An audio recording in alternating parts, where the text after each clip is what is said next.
average temperature of around mid-80 degree Fahrenheit. The device is already at Fairview, and the temperature has continued to drop. It's now 72 Fahrenheit.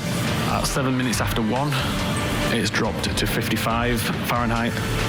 At 1:36, it's dropped to 50. And then you're now at 6:14, and it's 37 degrees?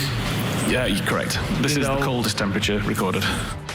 A cold day in Dedham. Brand new data introduced by a key witness in Karen Reed's retrial. John O'Keefe's cell phone temperature revealing new information into what happened the night in question.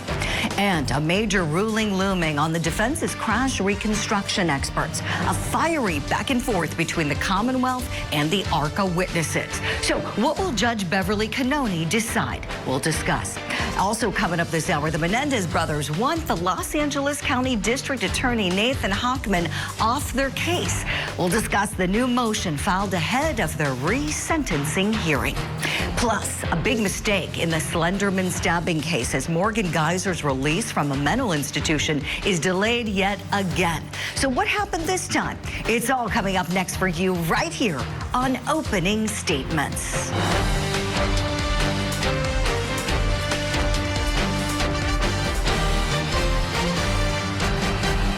Good Tuesday morning to you and welcome to Opening Statements. I'm Julie Grant. Are you ready for some coffee and some court? We got a great show planned, so let's get started. Grab that cup of coffee. It's time for my opening statement. An unfathomable crime. That's what the Kansas City Fire Department called the murder of firefighter paramedic Graham Hochman. Police say the 29-year-old was out on a medical call from police in Missouri on Sunday when he was stabbed in the chest and murdered by the patient that he was transporting. Police say 39-year-old Shanetta Bossell is who killed Hochman. Police say Bossell just got out of jail days earlier after biting a police officer several times on April 23rd. Police also say on March 31st, Bossell rear-ended another car and fled the scene. Graham Hochman was committed to saving lives, and it is a crying shame that nobody could save his. That crime was unfathomable, like his colleague said. It may also have been preventable if that defendant had still been in jail. I don't understand how she was given a $10,000 bond when she was charged with a felony assault of a police officer. And what's more, police report that she bit another officer on the scene of the stabbing after she tried to steal the ambulance. I pray that Graham Hochman's family will find some comfort in knowing that he was a real-life hero. And in saving lives, he gave his life. And for that sacrifice, he should be honored. That's my opening statement. Let me know if you like it. Right now, it's time for your daily docket. Once I saw my son and I basically passed out on him, I just laid on him and just started crying. And I just burst out and said, "What the is going on here? This does not look like no pepper spray and no tasing." In Tennessee, we've got the state trial continuing for 3 former officers in the fatal beating of Tyree Nichols. Nichols' mom took the stand on Monday and she could return today. Court's going to get underway at 10 a.m. Eastern Time. In Florida, we've got testimony resuming in the resentencing case for convicted killers Troy Victorino and Jerome Hunter. This is in the X-Bach murders stabbing trial, or the X-Bach murders trial, rather. That court case is going to start up at 8:30 a.m. Eastern, and we will be there for that. Also in Florida, we've got opening statements that could happen later today in the fatal family birthday party trial. Have you heard about this one? The defendant is a guy named Alexander Del Toro. He's accused of killing his mother. Court's going to be back in session at 8:30 a.m. Eastern Time. Now, to our top story this morning, a key witness returns to the stand for more cross-examination in the retrial of Karen Reed. Cellbrite expert Ian Whiffen analyzed victim John O'Keefe's cell phone's movements. On Monday, he testified to brand new data that we didn't learn during the first trial, that John O'Keefe's cell phone battery temperature plummeted the night that he was killed. So that puts in question Karen Reed's defense team's theory that John O'Keefe went inside of the house. By 37 minutes after midnight, we now know the device is already at Fairview. It's been at Fairview for approximately 12 minutes. And the temperature has continued to drop. It's now 72 Fahrenheit. 7 minutes after 1, it's dropped to 55 Fahrenheit. At 1:36, it's dropped to 50. And then we have a large gap in the data, with the next record being made at 6 minutes after 6 a.m. when the temperature is 43 Fahrenheit. And then you're now at 6:14 and it's 37 degrees? Yeah, correct. This is the coldest temperature recorded. So now, how will the defense team counter all of that data that came in on Monday? Let's talk about it. Let's bring in someone who was in the courtroom watching it all. The creator and the host of Road Patrol Live, John DePietro, is with us, and attorney Randolph Rice, former prosecutor as well. Great to have you both on this. So, John, let's start with the facts that were introduced and the new things that came in. What kind of a story was being painted yesterday morning in the courtroom? Julie, the timing of this was perfect, simply because, number one, it was a Monday morning. All the jurors were fresh. I also want to point out the jury had just been at 34 Fairview on Friday, so now it really all made sense. But what Ian Whiffen did and Hank Brennan pulled out of him so brilliantly was, number one, the fact that John O'Keefe, his cell phone, never entered the house. It was right at the flagpole. And why that was significant, the jury was there on Friday. On top of that, the temperature of the phone. You know, the conspiracy was he was dragged inside the house. He testified that cell phone stayed outside and then was actually even warmed by his body, and then it dropped down again when they removed him. And then finally, the Google search, with Ian Whiffen basically saying there's no way that Google search happened at 2:27. It was a remarkable day for the prosecution, Julie Grant. It really was. John DePietro, thank you for all of that. That PowerPoint presentation, too, that they put on, right? That was also something very different. And the evidence, as you said, John, so strong, which raises the question, how will the defense counter it? How should they counter it? Randolph, I want to go to you on that question, please. Yeah, and I'll be the defense here for this argument, is that flagpole location really doesn't make any sense as to why he would be dropped off there and be struck there. In addition, remember, there's a lot of questions about Cellbrite and their consistency of the data. I'm sure the defense is going to bring into question how they have the problems with the Google search. Maybe they also have problems with the temperature. That's a great point. You know, Randolph, something that really caused my ears to perk up, and John, I want to ask you about this because I know you caught this. When Ian Whiffen initially started giving his testimony, he mentioned the defense's cell phone expert, Richard Green. And we all remember the recent motions hearing where Hank Brennan destroyed him on that cross and essentially talked about how Cellbrite revised their program. They actually updated their software so that no one could do what Green did and make a mistake misinterpreting the case. But Ian Whiffen said that he reached out to Cellbrite for clarification. John, I'm curious if we're going to hear more about that today and your thoughts on that overall. Julie, that was very significant because Richard Green and his Whiffen said that he didn't get back to him on it. So they had flagged that there was something wrong. People need to understand Richard Green was a witness that didn't perform great for the defense, but he was on the stand. And here you have, that's the first time we had heard that a defense witness had actually reached out to Ian Whiffen. But Julie, I can just tell you in the courtroom, this jury is actually built for type of technology. Just read into that. It'd be younger people as opposed to older people who may be a little more tech savvy. They were on the end of their seat. Ian Whiffen, with that British accent and the PowerPoint demonstration, he made it so easy to understand. I think the defense is going to have a tough time trying to cut into that. Great points, John. Yeah, jurors expect technology. You're so right, John. Young ones, too. Something surely Hank Brennan knows. He teaches trial advocacy. And I want to go to you, Randolph, on another point that the state scored in clarifying something that the defense kind of made a mess out of last time. You know, they created a lot of confusion with John's health data from his phone, and they were trying to say that he was going up and down stairs. Let's take a listen to Ian Whiffen's explanation of why the phone registered that. You have an opinion to a reasonable degree of scientific certainty whether the indication on the healthcare data reflecting flights of stairs, do you have an opinion whether or not that was registered as a result of a person holding a phone, walking upstairs, or for some other reason? Based on the location data, the health data, and the research that I did and the testing, I believe it is more likely that the device was in a vehicle traveling on a road going up an incline versus the location data being incorrect and the person being walking up physical stairs. Okay, Randolph, he's saying going up the hill caused that. Your thoughts, please. Yeah, I found the defense, I'm focusing on two things. More likely, right? More likely is reasonable doubt. More likely is not, I'm certain that he is traveling in a car. And he really is uncertain of going up steps or in a car, riding up a hill. Why would that data be wrong? And that's something the defense really needs to lean into on cross-examination. More likely, reasonable doubt, stairs versus car just doesn't make sense.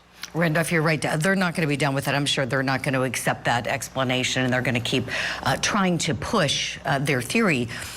John DePietro, back to you, this timeline. One thing that it felt effective to me, but you could see the jurors' faces. When they went through minute by minute, they were able to account for every single minute from the time that John O'Keefe and defendant Karen Reed got in her car and drove to 34 Fairview from the last time his phone ever moved. I'm curious if you noticed any reactions from the jurors.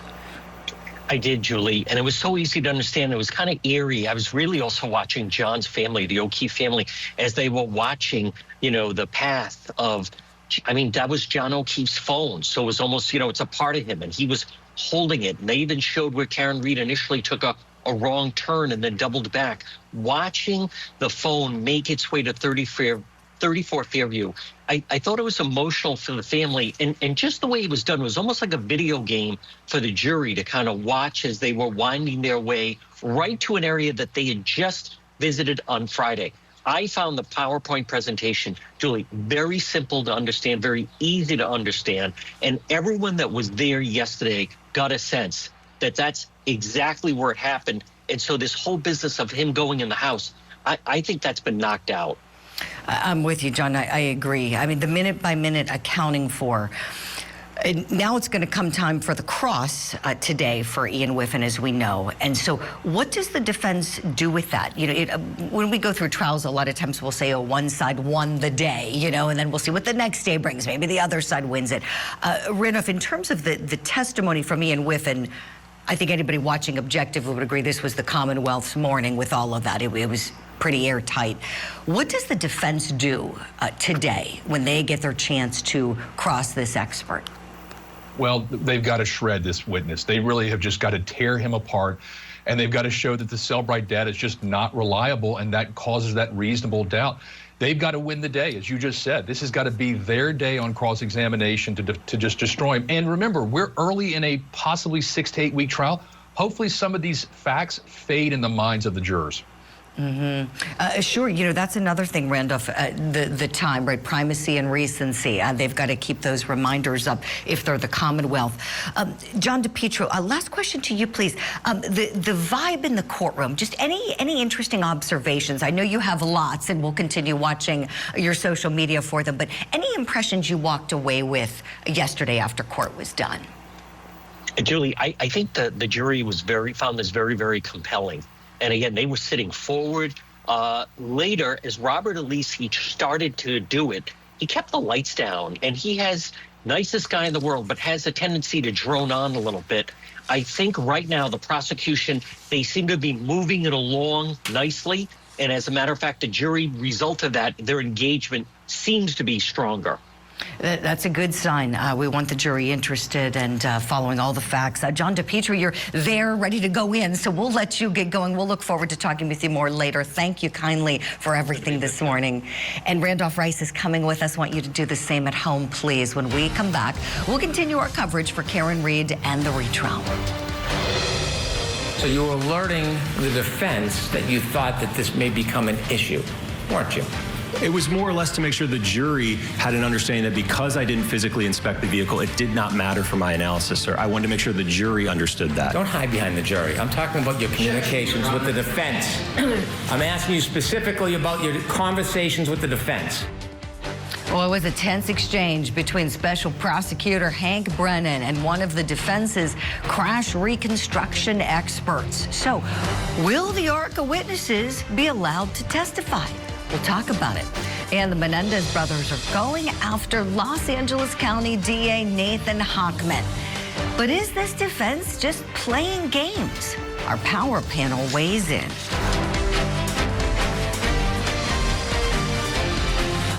Is Karen Reed a killer girlfriend? She's guilty. Or the scapegoat in an elaborate cover-up? Karen Reed was framed!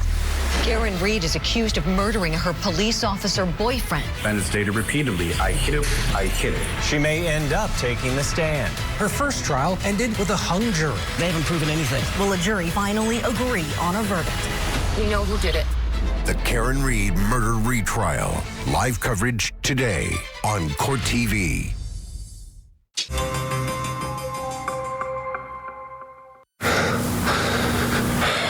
Because she was out of control. My dad had been molesting me. The key issue of exhibiting insight, full insight into their crimes and completely accepting responsibility for their actions, this is where the Menendezes, like Sirhan, also fall short. The Menendez brothers' bid for freedom is what's trending in true crime this morning, but with a new twist as they're asking to disqualify the new district attorney, Nathan Hochman. What? So on Friday, the attorneys representing the convicted killers filed a motion citing a conflict of interest in the office, and they're pointing to the newly appointed director of victim services who once represented another family member, extended family member of the Menendez brothers who opposed the resentencing. But the Menendez brothers are saying that the recusal of Nathan Hochman needs to happen, that it's only proper for a fair hearing. The motion says in part, quote, under the district attorney's view, there can be no rehabilitation unless defendants not only admit the shooting, but disclaim the corroborated history of sexual abuse, which caused the first juries to reach verdicts evenly split between murder and manslaughter. Defense attorney Mark Garagos is representing the brothers and doubled down on his claims after the last hearing was delayed. Mr. Hochman taking positions and doing press stunts that, in my humble opinion, not only violate his duty to the law, but violate his duty to the state of California, the county of Los Angeles. The next hearing set for May 9th. The question we're asking this morning, is the Menendez defense team just trying to antagonize Hochman? Let's bring in our power panel. With me this morning, attorney Randolph Rice and attorney Melba Pearson. Good morning to you both. All right, Melba, let me start with you. Your thoughts on what the defense is doing here?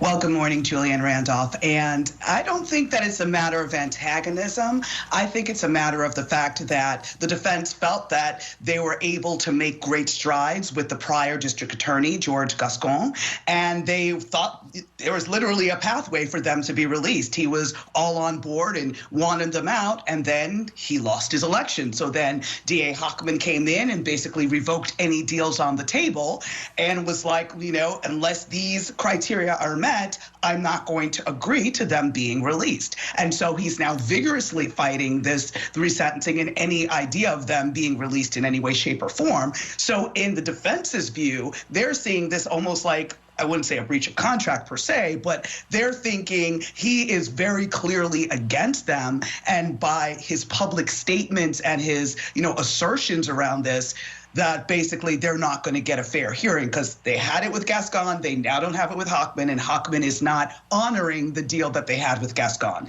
So I can see why they went down that route. Now, is it going to be effective? Separate story. But I can see why they filed that motion. Yeah, and I appreciate what you're saying, Melba, right? How they felt like they made so much progress with the last DA. Now they feel like they're back to square one. Certainly understandable. They're advocating. You know, Garagos, he's a great lawyer. lawyer. Love Garagos. He's advocating. He's advocating for the clients. He's paid, to be the one making arguments for them that will best serve them. In terms of DA Hochman and his role in the office, I got to tell you, he came in so thoughtfully and didn't rush to judgment. I mean, just taking a step back, he said, I'm not going to take any position on this case. I'm going to take my time, go through, speak to people in the office, and do my homework. So I think, there is that to be said. Randolph, I saw you nodding there.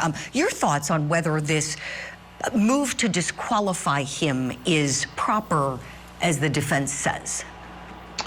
Famous writer Carl Sandburg once said, if the law's against you, you argue the facts. And if the facts are against you, you argue the law.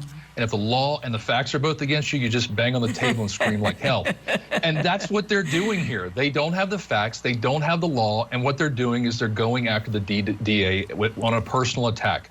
And I don't think it's going to get very far, because you've got to have a conflict. And there doesn't really seem to be a conflict here. There's no personal benefit for him to make these motions and to deny these motions of the Menendez brothers. Right. I appreciate that, Randolph.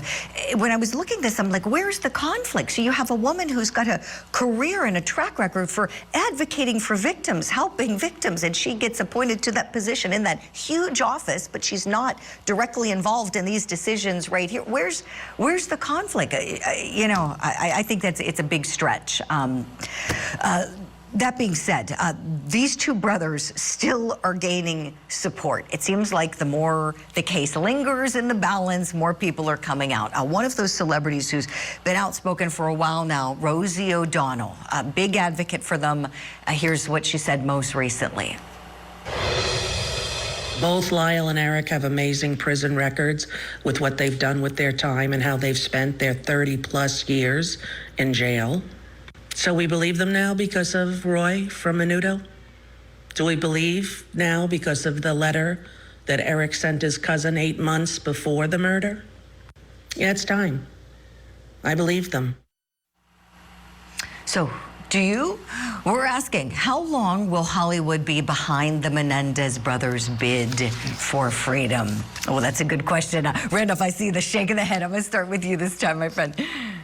Well, unfortunately, Rosie O'Donnell, I'm not sure is still Hollywood, because if you remember, she actually moved to Ireland and became an Irish citizen. So she's not technically Hollywood anymore. We stand corrected, Randolph.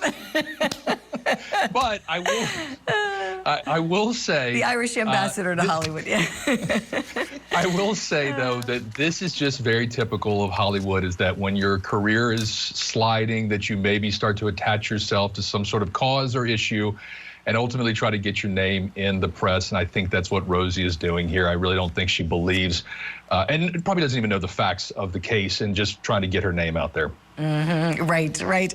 Melba, to you next, please. Your thoughts on Hollywood being behind these guys.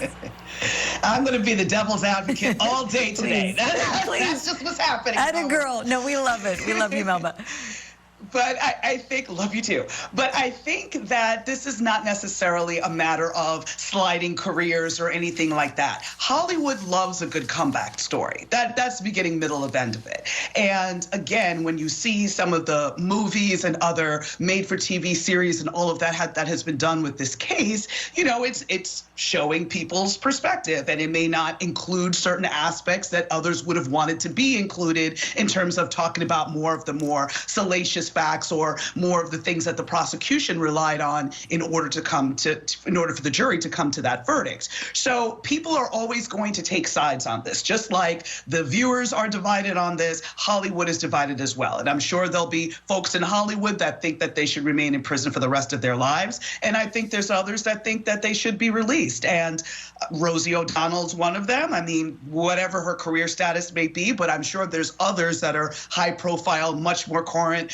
still getting roles, no issues, and they believe they should be released. I mean, just like anything else. Right. No, you're right, Melba. Everybody's entitled to an opinion. That court of public opinion is always in session. You both know, always in session.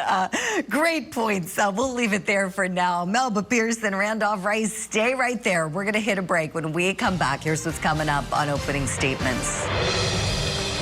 We respectfully request that you order the conditional release planning team to identify alternative placement facilities for Ms. Geyser in a community where Peyton can continue to live her life without this constant and understandable fear. So Morgan Geyser was going to be released from a mental institution until the plan was to put her in the same community as her victim. We'll talk about that next. And the defense's crash reconstruction experts were grilled by the Commonwealth. So will their testimony end up coming into the retrial? That's what's tipping the scales.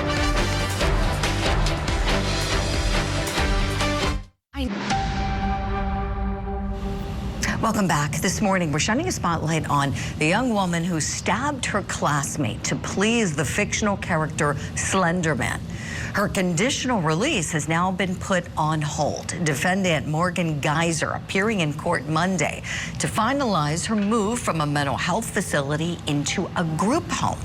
Problem is, the plan that was being proposed was to put her in a group home only 8 miles away from where her victim, Peyton Leutner, lives. Now, Geyser and another friend, Anissa Werner, stabbed Peyton Leutner 19 times back in 2014 as part of some Slender Man fantasy to please this fictional online character. Well, the victim's mother told the court that nobody bothered to speak to them about that proposed plan to move Geyser in the community and very close to where Peyton lives.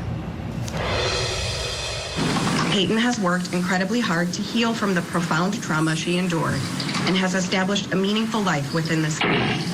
She deserves the fundamental right to continue living her life in peace. She deserves the right to engage in everyday activities, such as grocery shopping or visiting the library, without the agonizing fear of encountering the individual who held her down and stabbed her 19 times when she was just 12 years old. My God. So the judge ordered the plan to be modified, thank goodness for that, for everybody to return to court on June the 9th. How did nobody talk to the victim's family and know that this group home was going to be just miles from where this young woman is trying to rebuild her life? Let's bring in forensic psychiatrist Dr. Carol Lieberman and attorney Randolph Rice to talk about this. The judge expressed some frustration about the lack of communication here between the state agencies and between the court. Let's start by taking a listen together to that.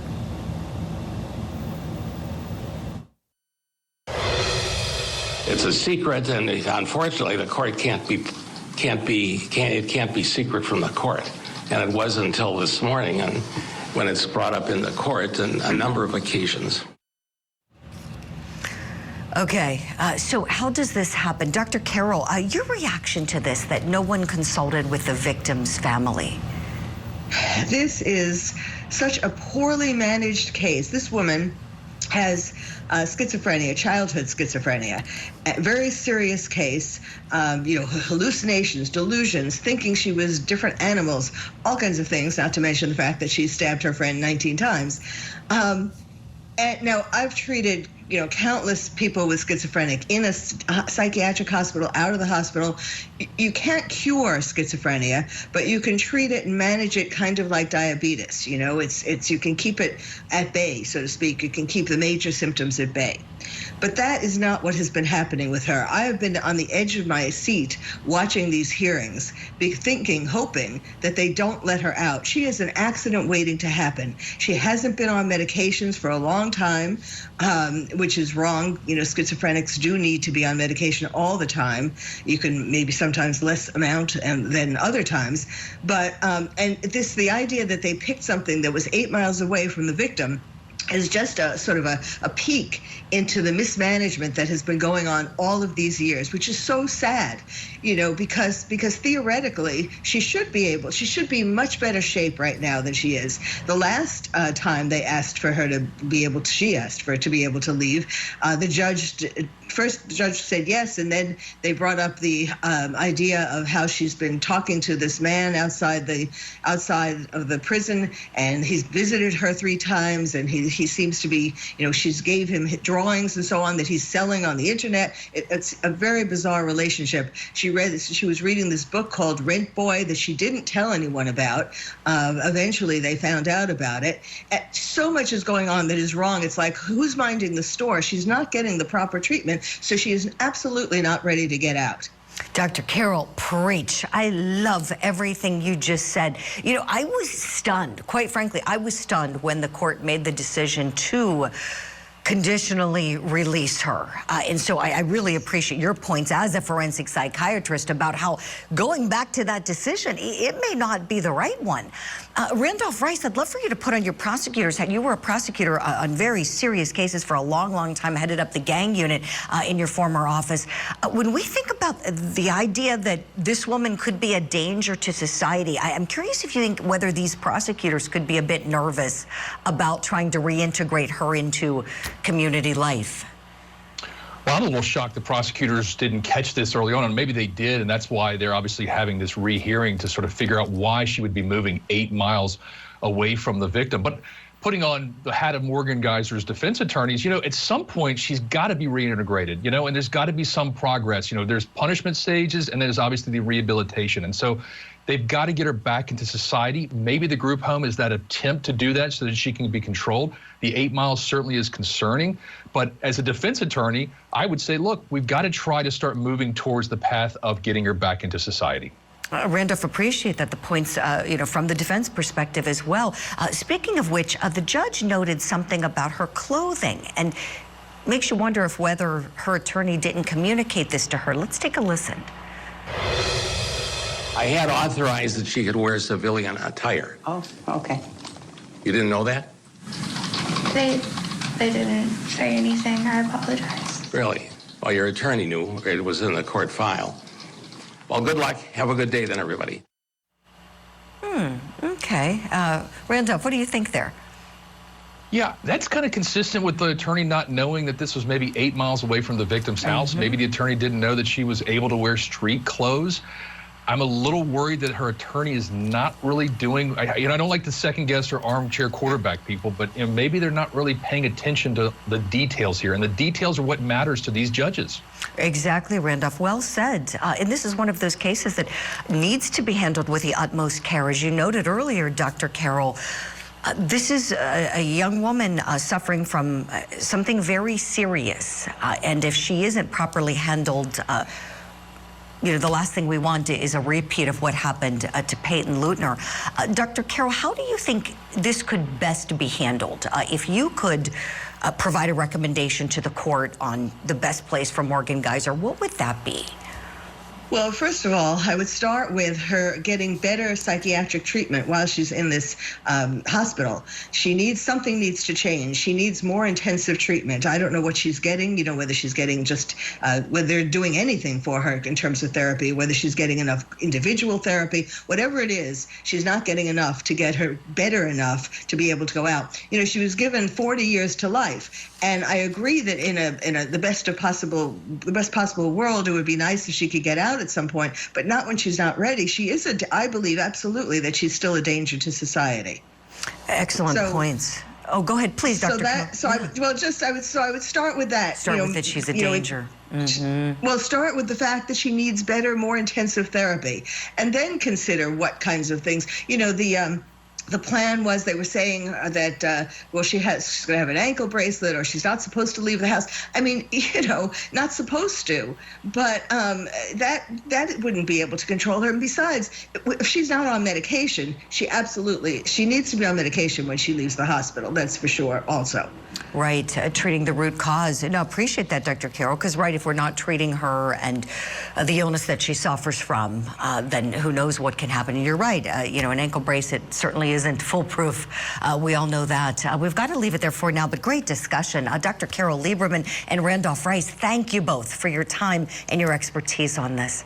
Still to come here on Opening Statements. You remember sitting down and deciding intentionally you were going to delete over 100 texts. Where did that decision happen? I have no idea, sir. You can't remember deleting over 100 texts where you were? I just said I delete text routinely. You're asking me to specifically give you a location and a time when I deleted those? I don't recall that. Okay, so that was intense on Monday, but bottom line, what's going to happen to these ARCCA witnesses? Are they going to come in at trial or not? We'll talk about it when we come back.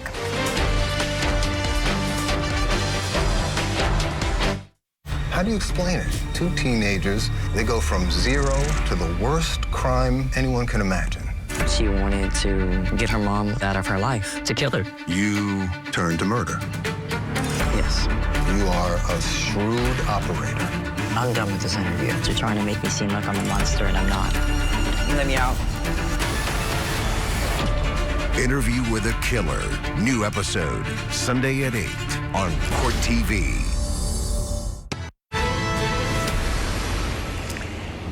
Now let's talk about what will be tipping the scales in the retrial of defendant Karen Reed. Will it all come down to ARCCA? So, big issue that was litigated in part outside the presence of the jury on Monday. The accident reconstruction experts that we saw in trial number 1, who were, quite frankly, awesome in trial number 1 for the defense. They were initially brought in by the federal government as part of the big federal investigation that we know did not find any corruption in the case against Karen Reed. Well, the defense liked their reports, and so they hired them. Well, on Monday, outside of the jury's presence, Hank Brennan got to do what's called a voir dire with them, ask them questions, and the reason why is because of the lying that Karen Reed's lawyers did to the court. They hid the fact that they communicated with them and that they paid them, and the judge found that was a deliberate misrepresentation. Let's take a look at that voir dire that was, at some points, very contentious. Do you feel like you're an advocate for the defense? No, sir. Are you sure about that? Sir, I'm on the science and the analysis that I've done. That's the side that I'm on. That is my best guess. I don't recall from a year ago. When I asked you to guess, I'm asking for your testimony. Did you ever delete texts? From last year? Yes. Yes. After you had text messages with the defense, did you delete those texts?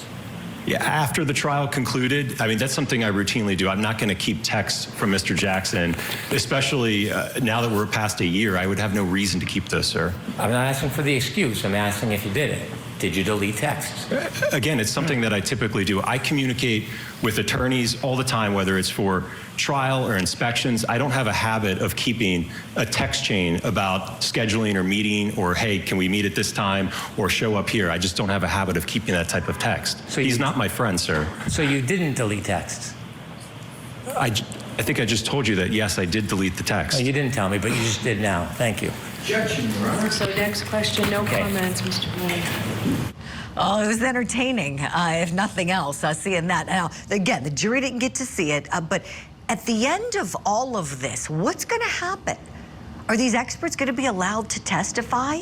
You know, and how did they get involved in the case in the first place when we've got the federal government saying that nothing was done wrong here by the state, essentially by not charging anyone or finding any corruption? They're saying the state's prosecuting the right person for John O'Keefe's murder.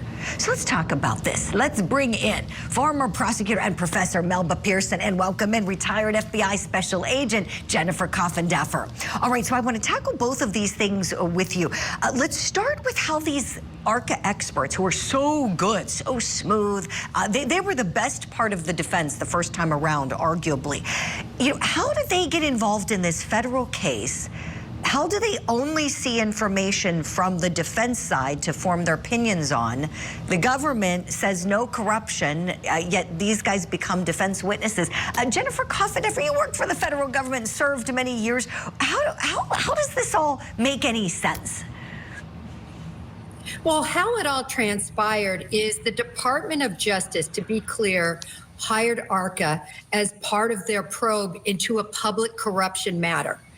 After that was closed down and pursuant to TUI, which requires this information in some situations to be revealed to the defense and the judge in other matters, was revealed. Well, of course, ARCCA wanted to be used by the defense because it supported their position that John O'Keefe likely wasn't hit by a vehicle. So that's how it sort of all came in, Julie. And I remember early on when they were being cross-examined by Adam Lally, they were saying they didn't see so many pieces of evidence that the Commonwealth had. I remember thinking to myself, well, these guys were so good, but wait, your opinion was only based on what the defense had shared with the DOJ? Jen, do you see anything wrong with that?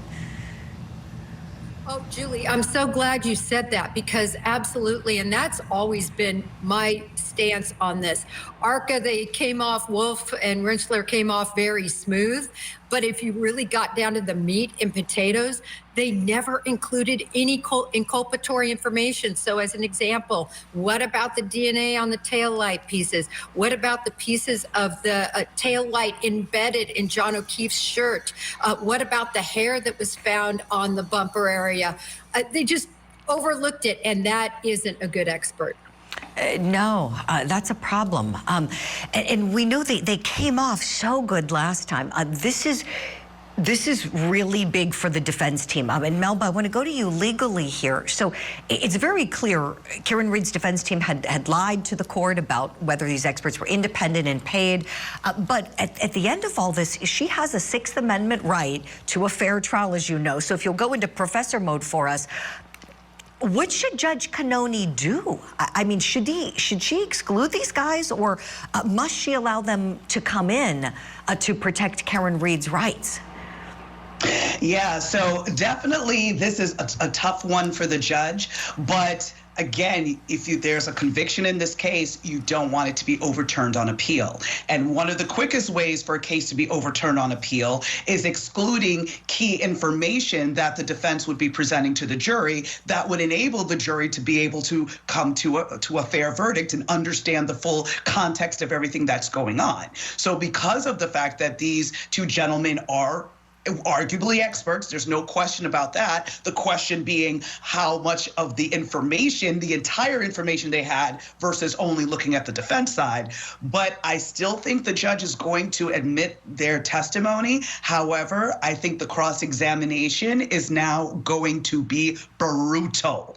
I mean, we already got a taste of that in the exchange between the prosecutor and the ARCCA analyst that we just saw a moment ago, and that's only an opening salvo. It's going to be very intense, and I think that's going to be the way to cure a lot of the underlying concerns that may be happening there. The prosecution is going to be able to bring to light the quote-unquote bias, the fact that they didn't look at everything. They only looked at things from the defense perspective, that they're being paid. The I'm on the side of science is cute, but that's not going to carry the day, especially when they talk about the amount that these experts are being paid by the defense. Right, Melba, great points.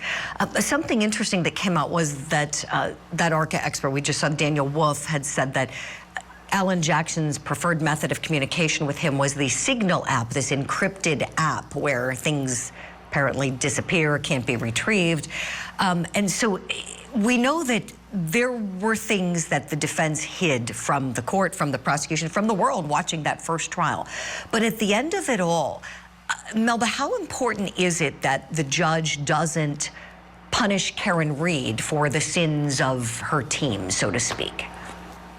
At the end of the day, it's her life and her liberty that's on the line. So the judge has to be very careful not to punish her, give her all the breaks that they can, so that once the jury has a verdict, if it's a conviction, it stands. Like you said, the judge has to look for things to protect the record from something that could be reversible error. A great discussion with you both. Thank you for your time and expertise. Jennifer Coffindaffer, Melba Pearson, we'll look forward to having you both back very soon. And get ready, folks, because we're about to see more testimony in the Karen Reed retrial in minutes. We've got our cameras in the courtroom position there outside of Boston. This trial happening in Dedham, Massachusetts, the greater Boston area.